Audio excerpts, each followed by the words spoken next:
Okay, in case figuring out the perfect squares didn't make sense to you, I'm going to show you another way to do this. So I'm going to start with the same numbers that I did on the other one, which was 162.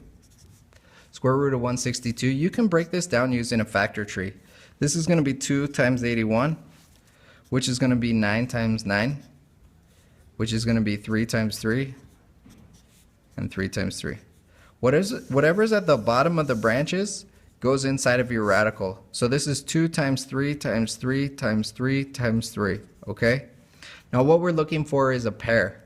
The reason we're looking for a pair is because the square root says what times itself gives me this. So this is the same thing as the square root of 2 times 3 squared times 3 squared. Because this is the square root of a squared, that really just comes to the outside. Anything that comes outside with it, they get multiplied together. So this is going to be 9 square roots of 2. And that's another way to do it. You don't have to do it this way. This is just in case the other way doesn't work for you. Okay? I'm going to do another example. The square root of negative 224. This is going to be 2. Well, let's do negative 1 on the side. Negative 1 to get that negative out of there. 2 times 112. 2 times 56. 2 times 28.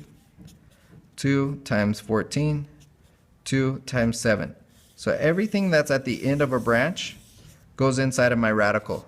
So this is going to be negative 1 times 2 times 2 times 2 times 2 times 2. Okay? And I'm looking for pairs.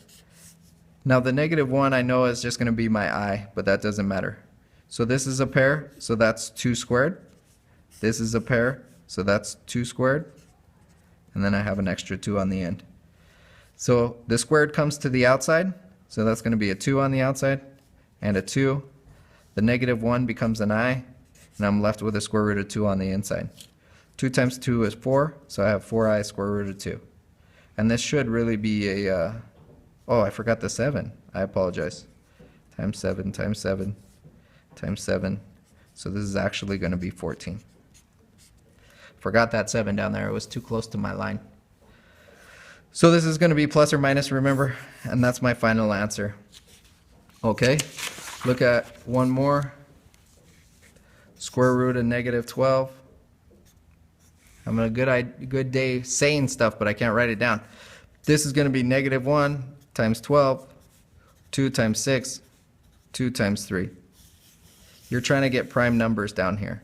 So this is square root negative 1 times 2 times 2 times 3, or negative 1 times 2 squared times 3.